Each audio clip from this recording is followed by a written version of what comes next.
Hi, my friends. Today, I want to present you a new story. Enjoy watching it. I told myself turning 65 would be just another day. I clung to that lie while stirring my morning coffee, black, no sugar, exactly the same as my son Fraser hated. The kitchen felt too big without his voice echoing down the hall. A year and a half of silence, and yet the absence still sat at my table like an unwelcome guest. I was rinsing my mug when I heard the knock, one single deliberate rap, then retreating footsteps crunching across the front path. I hesitated at the door. Nobody ever knocked like that except Fraser, polite, measured, like he could control the sound of his own presence. When I opened the door, there it was, a black box wrapped in gold satin ribbon, tucked neatly inside a plain paper bag. My name was written across the card, my real name, Beatrice, not Mom. That alone made my stomach tighten. I carried it to the kitchen table, set it down like it might explode. My fingers hovered over the card before I finally read it out loud. Happy birthday, Mom. Let's not fight anymore.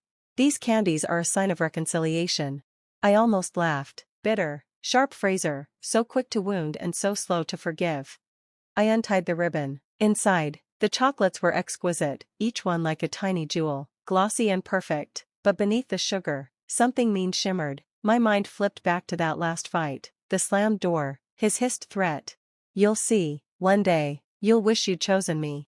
I jumped when the phone rang. It was Lauren, sweet Lauren, Fraser's mother-in-law, but unfortunately, she didn't wait for my reply. I didn't manage to answer her call. I dialed her number without thinking. She answered on the first ring. Beatrice, happy birthday, darling. Lauren, listen, would you like some chocolates? Fraser sent them, they're beautiful.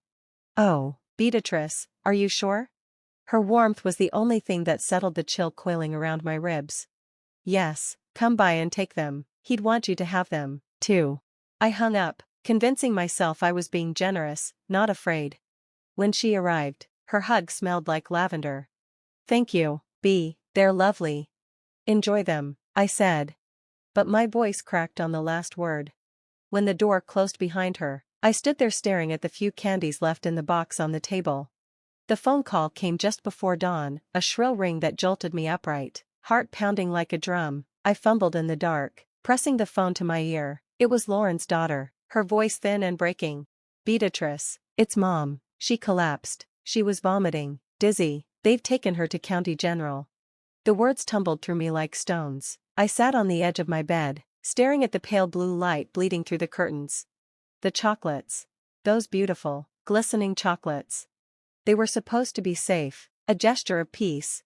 Or so I'd let myself believe. I didn't even change out of my robe before I called Fraser. He picked up almost too quickly, his voice smooth, casual, so at odds with the storm raging in my chest. Morning, Mom. Early for you, isn't it? Fraser, it's Lauren. She's in the hospital. She ate those chocolates you sent. Silence so total I thought the call had dropped, then a slow exhale, like he was counting backward to keep from screaming. You gave them to Lauren? I didn't think they were meant for you, Mom. He snapped. The warmth was gone.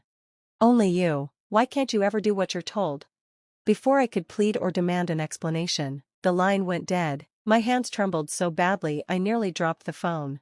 I don't remember putting on my coat, only the way the icy morning air bit at my cheeks as I drove through still sleeping streets. Fraser's house sat at the end of a cul-de-sac, prim and neat, like a lie pulled too many times. I found the spare key under the cracked planter by the porch steps, exactly where he used to hide it as a boy. Inside, the kitchen was immaculate, the scent of antiseptic soap clinging to everything. I didn't have to look hard. The trash bin near the island held its ugly secret, a small glass bottle, no label, a ring of white powder hugging the inside. My breath caught. I could almost see him standing there, shaking the poison out like sugar into a cup of tea. I slipped the bottle into my pocket, wiped my prints from the doorknob, and stepped back into the cold. The box of chocolates had been a gift, but the real present was truth, and now it was clawing at my throat. I didn't sleep that night. I just sat at the kitchen table, staring at the few chocolate candies I kept for myself. One sat there in its glossy paper cup, so harmless looking it made my chest tighten. Fraser's card lay beside it, every word now a threat in disguise.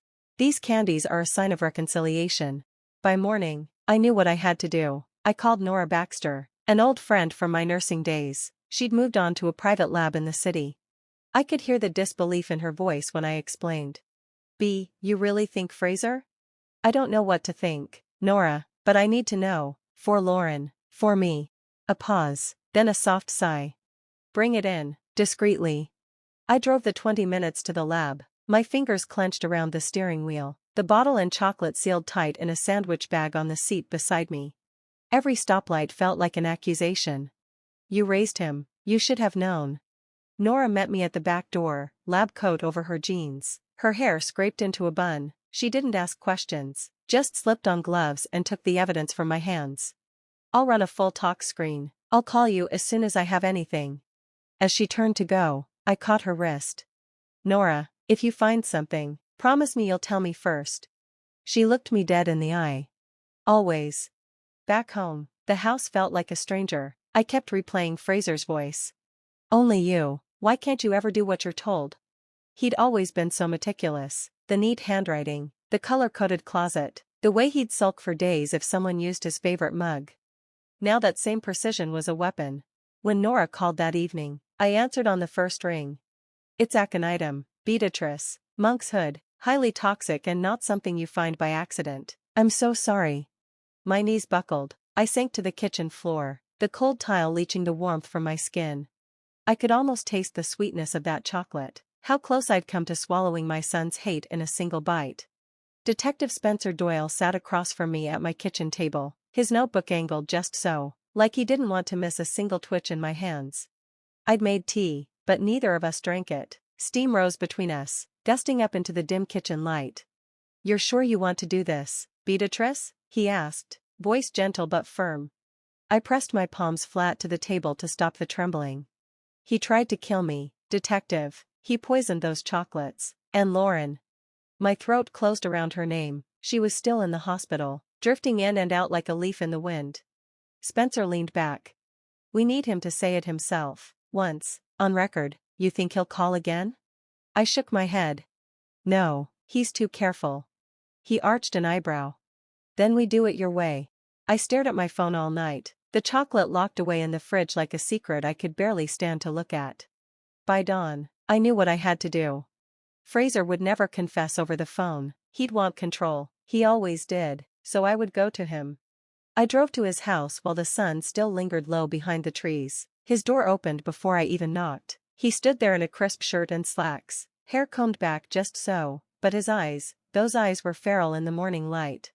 Mom, he drawled, stepping aside, didn't expect you.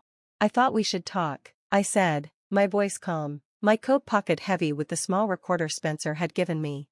Inside, the house was spotless, every edge sharp enough to draw blood. We sat at his kitchen island, the same place I'd found the bottle. I could almost feel the ghost of it under my fingertips. I know what you did, Fraser, I said. His smile didn't reach his eyes. Did what? The chocolates, monk's hood, Lauren's in the hospital because of you. He tilted his head, feigning surprise. You shouldn't snoop, Mom, makes you look paranoid. I pressed the recorder under my coat sleeve. Tell me why, please, just tell me. His fingers drummed the marble counter. Because you never put me first, it was always Dad, your charities, your perfect reputation. I thought maybe if you tasted a little fear. He laughed, sudden and sharp. Guess you still can't follow instructions. I forced my voice steady. Did you poison the chocolate candies? How did you do it, and why? He shrugged. A siren makes it easy, Mom. It was time for you to leave this mortal world. I don't need you anymore. The moment the words left his mouth, I stood. I could hear my own heartbeat roaring in my ears, not fear this time, but something cold and final. Goodbye, Fraser, I said. His smirk faltered for just a heartbeat. I walked out with the recorder warm against my ribs, and for the first time in years, I felt like I was finally holding the sharpest blade in this house.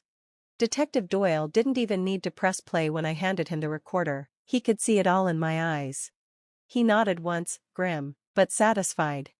That's enough. He gave you everything we need.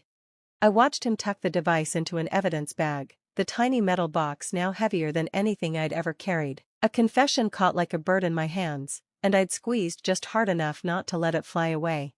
The next few hours passed in a blur, paperwork, questions, more questions.